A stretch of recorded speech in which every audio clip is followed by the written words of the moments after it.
Good morning, students. Myself Rakesh Srivastava from GVM Convent School, बस्ती। और class 7 students कैसे हैं? आशा करते हैं आप लोग अच्छे होंगे। और क्लास 7 की साइंस में आप लोगों को मैं जो पढ़ा रहा था वो लेसन पढ़ा रहा था स्कार्सिटी ऑफ वाटर। ये केमिस्ट्री की कॉपी में आपको करना था। और पिछले टर्म पे मैंने आप लोगों को वाटर के बारे में बताया था और ये बताया था वाटर क्या होता है और वाटर इसेंशियल क्यों है, आवश्यक क्यों है। और ये भी बताया था कि डिफरेंट स्टेट्स ऑफ वाटर कौन से होते हैं और उनके स्टेट्स के बारे में बताया था। तो सॉलिड, लिक्विड और गैस के बारे में बताया था जो डिफरेंट स्टेट्स में होते हैं। और आपको वर्क दिया था कि आप वाटर के बारे में लिख देंगे 6-7 लाइन और डिफरेंट स्टेट्स ऑफ वाटर के बारे में आप लिखेंगे। और वाटर का डिस्ट्रीब्यूशन कहाँ होता है, कितने परसेंटेज कहाँ होते हैं, इसके बारे में मैंने आपको पिछले टर्म पे बताया था। खैर, आज मैं जो आपको बताने जा रहा हूँ ये बताने जा रहा हूँ कि वाटर का क्या इंपॉर्टेंस है प्लांट्स के लिए और एनिमल्स के लिए। फिर मैं बताऊंगा स्कार्सिटी ऑफ वाटर क्या होता है, पानी की कमी क्यों होती है और क्या क्या कारण होता है स्कार्सिटी ऑफ वाटर। फिर बताऊंगा मैं आपको कंजर्वेशन ऑफ वाटर कि वाटर को कैसे हम कंजर्व करेंगे, उससे कुछ मेथड्स होते हैं, उन मेथड्स के बारे में डिस्कस करेंगे। और लास्ट में वाटर साइकिल के बारे में बात करेंगे। ठीक है, तो मैं पहले आपको ले आता हूं यहां पर importance of water for plants and animals. यानी प्लांट्स और एनिमल्स के लिए वाटर का क्या महत्व है। भाई प्लांट्स हो चाहे एनिमल हो, उनको अगर सरवाइव करना है, उनकी लाइफ रहनी है तो वाटर के बिना पॉसिबल नहीं है। क्योंकि प्लांट्स जो भोजन अपना बनाते हैं फोटोसिंथेसिस प्रोसेस के द्वारा, उसमें वाटर अपनी रूट से एब्जॉर्ब करके लीफ में भेजते हैं और लीफ में ही जब वाटर पहुंचता है कार्बन डाइऑक्साइड मिलती है, सनलाइट मिलती है, तो फोटोसिंथेसिस प्रोसेस के द्वारा फूड बनता है। ये तो वाटर हो गया। और अगर कोई एक सीड है, बीज है, तो उसको जर्मिनेट करने के लिए भी वाटर चाहिए, प्लांट्स की ग्रोथ के लिए भी वाटर चाहिए। तो ये वाटर बहुत ही इंपॉर्टेंट हो गया प्लांट्स के लिए। वाटर की अगर कमी हो जाए तो उसका प्लांट जो होता है उसके स्टेम देखेंगे वो मुरझा जाते हैं, लीफ जो है सिकुड़ जाती है, इस तो ड्रूप डाउन हो जाती है, ढीली पड़ जाती है और वाटर लंबे समय तक ना मिले किसी प्लांट्स को। तो इस कंडीशन को बोलते हैं, जिस कंडीशन में लीफ जो है ड्रूप डाउन कर जाती है और स्टेम बेंड कर जाता है, इस कंडीशन को बोलते हैं विल्टिंग ऑफ प्लांट। तो विल्टिंग ऑफ प्लांट हो जाता है वाटर की कमी से, अगर लंबे समय तक पानी ना मिले प्लांट्स को। तो यहाँ आपने देखा कि प्लांट के लिए वाटर का रहना बहुत ही जरूरी है। अब हम बात कर लें एनिमल्स के बारे में। एनिमल्स में लगभग 75% वाटर होता है। हमारी बॉडी में भी जो है 3/4 पार्ट ऑफ वाटर ही है। और वाटर का क्या इंपॉर्टेंस है, अगर ये जाने समझे आप एनिमल के अंदर या ह्यूमन बीइंग के अंदर, भोजन जो डाइजेस्ट होता है उसमें मिनरल्स जो होते हैं वो सलेबल फॉर्म में होते हैं और सलेबल फॉर्म में होने के कारण ये ट्रांसपोर्ट होते हैं। अगर वाटर नहीं होता तो वाटर में घुलते नहीं, और घुलते नहीं तो मिनरल की सप्लाई पूरे बॉडी में नहीं हो पाती, न्यूट्रिएंट्स की सप्लाई नहीं हो पाती। तो न्यूट्रिएंट्स की सप्लाई के लिए जरूरी है कि वाटर का जो है रहना, वाटर नहीं रहेगा तो फूड का ट्रांसपोर्टेशन नहीं होगा, यहाँ तक कि फूड डाइजेस्ट भी नहीं होगा। और यही नहीं, एक्सक्रीशन में, वेस्ट मटेरियल के रिमूवर में भी वाटर का इंपॉर्टेंस है। और एक बहुत बड़ी इंपॉर्टेंट चीज बताऊं मैं वाटर के बारे में कि वाटर हमारे बॉडी के टेम्परेचर को कंट्रोल करता है, रेगुलेट करता है, मेंटेन करता है। अगर वाटर की कमी हो जाए तो बॉडी का टेम्परेचर रेगुलेट नहीं होगा, मेंटेन नहीं होगा। तो इस तरह से वाटर जो है हमारे लिए, चाहे ह्यूमन बीइंग हो, चाहे एनिमल्स हो, चाहे प्लांट्स हो, सबके लिए बहुत ही आवश्यक है। तो ये तो इंपॉर्टेंस हो गया वाटर का। अब हम बात करेंगे स्कार्सिटी ऑफ वाटर। वाटर की कमी क्यों होती है, इसको बोलते हैं वाटर की कमी। देखिए, वाटर की कमी के कई कारण हैं। एक तो अच्छी बारिश ना होना, रेनफॉल ना होना, ये स्कार्सिटी ऑफ वाटर का मेन कारण है। और बारिश क्यों नहीं हो रही है उसके पीछे कई कारण होते हैं, जैसे डिफॉरेस्टेशन, जंगल का कटना, जब जंगल कटते हैं तो ट्रांसपिरेशन रेट जो है लो हो जाती है, यानी वाटर वेपोराइज होकर क्लाउड नहीं बना पाता होता, और क्लाउड नहीं बनता तो रेन अच्छी होती नहीं है। तो डिफॉरेस्टेशन भी एक बहुत बड़ा कारण है स्कार्सिटी ऑफ वाटर का। तो पानी की कमी जो होती है इसका इसी कारण होती है, डिफॉरेस्टेशन हो गया, और इसके अलावा जो हो गया वो तो हाँ, जब एक और रीजन है बहुत बड़ा स्कार्सिटी ऑफ वाटर का, एक बहुत बड़ा कारण है पॉपुलेशन। जनसंख्या बढ़ती जा रही है, लोगों की जनसंख्या बढ़ने के कारण वाटर की डिमांड बढ़ती जा रही है। जब वाटर की डिमांड बढ़ती जाएगी तो जो वाटर बचा हुआ है 0.1% उसी में से यूज करते हैं। तो इंक्रीजिंग पॉपुलेशन भी एक बहुत बड़ा फैक्टर है, बढ़ती जनसंख्या। तो डिफॉरेस्टेशन हो गया, इंक्रीजिंग पॉपुलेशन हो गया, और एक और है इंडस्ट्रियलाइजेशन। इंडस्ट्रियां बनाई जा रही हैं, बहुत ढेर सारी इस्टेब्लिश की जा रही हैं, इसके कारण भी पानी की कमी हो रही है, क्योंकि इंडस्ट्रियों में भी चाहिए वाटर। तो जनसंख्या बढ़ना हुआ, इंडस्ट्रियलाइजेशन हुआ, डिफॉरेस्टेशन हो गया, ये सब रीजन है स्कार्सिटी ऑफ वाटर के। अब जब वाटर की स्कार्सिटी हो जाएगी ह्यूमन नीड्स के लिए, तो ह्यूमन नीड्स के लिए अगर वाटर नहीं मिलेगा, इस कंडीशन को बोलते हैं स्कार्सिटी ऑफ वाटर। और इसकी जब ज्यादा कमी हो जाती है तो एक कंडीशन आती है, उस कंडीशन को बोलते हैं ड्राउट, सूखा कहते हो। इसमें हमारी फसलें अच्छी नहीं हो पाती हैं, अनाज की जो जितने आपको फूड इंग्रेडिएंट्स है उनकी कमी हो जाती है। तो स्कार्सिटी ऑफ वाटर का ये साइड इफेक्ट है, ठीक है ना। ये तो बात हो गई स्कार्सिटी ऑफ वाटर।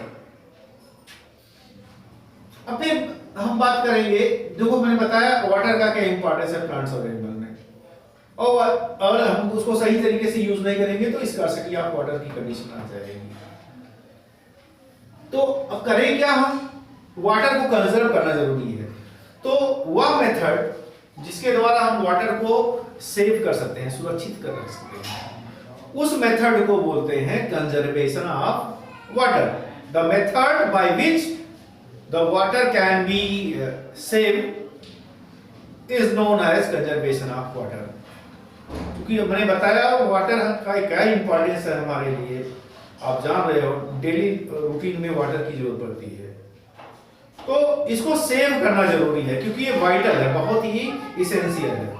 तो जिस मेथड के द्वारा हम वाटर को सेव करेंगे, बचाएंगे, उन मेथड्स को कहते हैं conservation of water, the saving the water from human use is known as conservation of water. कई मेथड है इसमें। पहला है avoiding misuse of water in houses.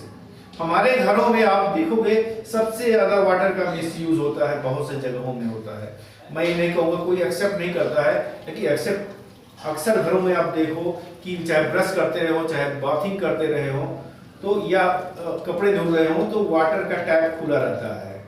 जितना यूज करना है उतना उस तरीके से यूज नहीं करते हैं। जब जरूरत हो तभी टैप खोलें, और जरूरत ना हो तो टैप को बंद कर दें, वाटर टैप। तो वाटर टैप बंद रहेगा तो जितना जब तक जरूरत है तब तक यूज करें, उसके बाद बंद कर दें। तो पहला तरीका है मिसयूज ना करें।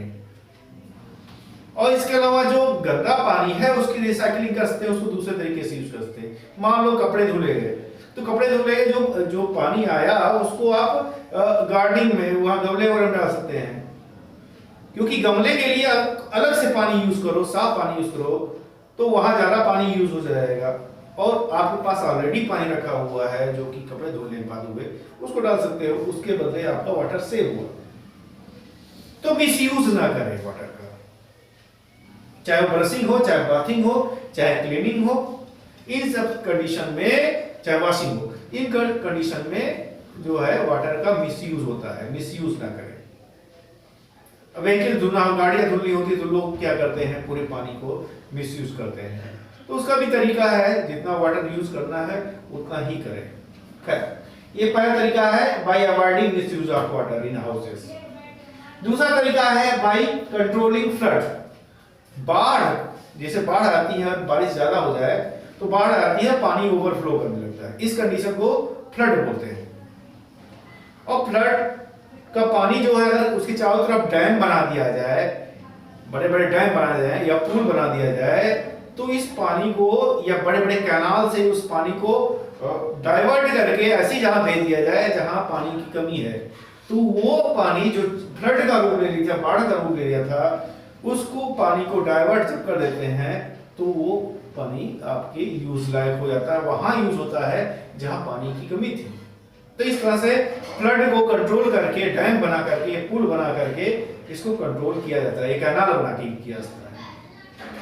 फिर एक मेथड है इरिगेशन का, सिंचाई का, उस मेथड बोलते हैं ड्रिप इरिगेशन मेथड। ये ड्रिप इरिगेशन एक बहुत अच्छे मेथड है जिसमें वाटर लॉस को बचाया जा सकता है। होता क्या है, जो फील्ड होती है पूरे फील्ड में पानी नहीं इरिगेट किया जाता है। क्या करते हैं, एक मोटी पाइप होती है, उस मोटी से पाइप से पानी जाता है और जहां जो क्यारियों में या लाइन में जो प्लांट लगे हैं उनकी रूट पे पाइप द्वारा सप्लाई की जाती है। वो पे वहां से जो है उसका जो पाइप जो जाती है, सारे पूरे हर जितने भी रोज हैं सारे रो में पाइप की सप्लाई कर दी जाती है। एक मेन पाइप होती है और फिर सप्लाई की जाती है जहां जहां प्लांट लगे हैं, और उनकी रूट में ही, ध्यान दीजिएगा, उनकी रूट में ही ड्रॉप बाय ड्रॉप वाटर गिरता है, पूरे खेत में पानी नहीं फैलता है। इस तरह से हम वाटर को वहां कंजर्व कर सकते हैं ड्रिप इरिगेशन मेथड के द्वारा।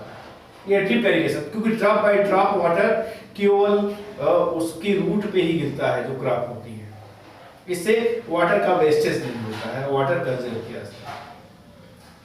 एक तरीका है rain water harvesting. Rain water harvesting में क्या होता है, वहां ये मेथड वहां अपनाया जाता है जहां बारिश कम होती है या अक्सर जो है सूखा पड़ा रहता है। तो उसमें होता क्या है, छतों में चारों तरफ से एक घेरा बना देते हैं और उसमें बारिश का पानी इकट्ठा होता है और एक आउटलेट होता है, आउटलेट के द्वारा पाइप का कनेक्शन नीचे कर दिया था, नीचे एक बड़ा सा गड्ढा बना दिया जाता है और उस गड्ढे में वाटर कलेक्ट होता है। और ध्यान दीजिए, जो गड्ढे की दीवारें होती हैं वो सीमेंटेड होनी चाहिए, जिससे जो है वाटर एब्जॉर्ब ना हो नीचे की तरफ। तो पानी इकट्ठा रहता है वहां पर, और इकट्ठा होने के कारण जब बारिश नहीं होती है तो उस वाटर का यूज करते हैं इरिगेशन के लिए। इस मेथड को बोलते हैं रेन वाटर हार्वेस्टिंग। तो इतने मेथड हो गए। अब मैं जो लास्ट चीज बताने जा रहा हूं आपको, वाटर साइकिल बताने जा रहा हूं। वाटर साइकिल क्या है, इसका एक नाम है और हाइड्रोलॉजिकल साइकिल। हाइड्रोलॉजिकल साइकिल इसका नाम है वाटर साइकिल का। ये हमारे नेचर में ये कंटिन्यूअस रूप से चलती रहती है, ये हमेशा चलती रहती है। इवन हम लोग इस समय बैठे होंगे कमरे में, उस समय भी ये प्रोसेस चलती रहती है। तो होता क्या है इसमें, इसको हम एक फिगर के द्वारा आपको समझाने का प्रयास करेंगे। और ये फिगर मेरे पास है, एक बुक है, बुक के द्वारा मैं समझाऊंगा। इसको मैं लेकर चलता हूँ कैमरे को, और कैमरा को वहाँ लेके चलता हूँ, आपको समझ में आएगा। तो ये आपका बुक है और इस बुक में मैं समझाना चाहूँगा आपको कि यहाँ पर आप देखें, ये वाटर साइकिल का फिगर बना हुआ है। इसमें क्या होता है, जो सनलाइट जो होती है, सनलाइट जब पड़ती है डिफरेंट सोर्सेज ऑफ वाटर में, ये सनलाइट है, इसकी रेज जो है डिफरेंट सोर्सेज ऑफ वाटर में पड़ती है, जैसे तालाब हुआ, नदियाँ हुआ, समुद्र हुआ। तो ये क्या होता है, वाटर वेपर बन के ऊपर जाता है, क्योंकि ये गर्म होता है, हीटअप होता है, और हीटअप होता है तो वाटर वेपर बन के ऊपर जाता है। इस प्रोसेस को इवापोरेशन कहते हैं। The changes of water into water vapor is known as evaporation by heating। तो हीट करेंगे सनरेज से तो ये ऊपर जाएगा, वाटर वेपर ऊपर गया, और ऊपर जाने पर वहाँ जाके वो ठंडा होता है, कंडेंस होता है। वाटर वेपर छोटे छोटे ड्रॉपलेट्स के रूप में इकट्ठा होता है क्लाउड के अंदर। क्लाउड के अंदर छोटे छोटे ड्रॉपलेट्स होती हैं, और जो ये छोटी छोटी ड्रॉपलेट्स मिल करके बड़ी ड्रॉपलेट्स बना लेती हैं। और ये जब ड्रॉपलेट्स में बहुत ज़्यादा संख्या हो जाती है तो ये भारी हो जाती हैं और ये रेन के रूप में नीचे गिरती हैं। ये रेन के रूप में, देखो ये भारी हो गया यहाँ पर, इसमें बहुत ज़्यादा हैवी हुई ड्रॉपलेट्स हो गई। अब ये रेन के रूप में नीचे गिरती हैं और रेन के रूप में नीचे जो गिर रही हैं, इस प्रोसेस को प्रेसिपिटेशन कहते हैं। The falling down of the rain in the form of water droplets is known as precipitation। ये precipitation process है।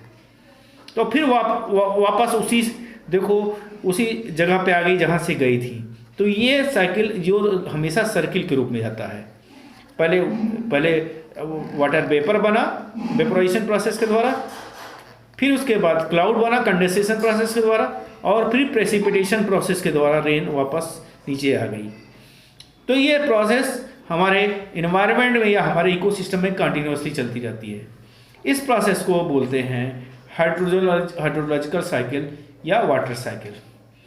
तो इस तरह से आपको जो है ये मैंने बता दिया वाटर साइकिल। ये फिगर आपका बनेगा, इस फिगर को आपको ड्रा करना होगा। ये होमवर्क है आपका, वाटर साइकिल बनाना है। और आपको क्या करना है, इम्पॉर्टेंस ऑफ वाटर के बारे में थोड़ा सा लिखना है आपको।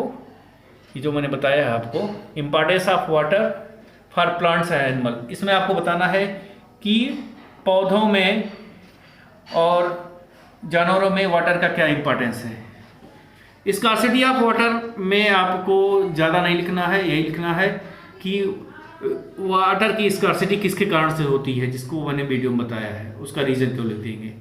कंजर्वेशन ऑफ वाटर, ये इसकी डेफिनेशन लिखेंगे। और ये जो 4 मेथड मैंने बताए हैं, ये चारों मेथड आपको लिखना होगा हेडिंग डाल कर। तो कंजर्वेशन ऑफ वाटर की हेडिंग डालेंगे, उसमें कंजर्वेशन ऑफ वाटर लिखेंगे और 4 ये हेडिंग डालेंगे। क्यों हेडिंग डालेंगे इसकी, 4 पॉइंट लिखे, हेडिंग डालेंगे, चारों पॉइंट लिखेंगे।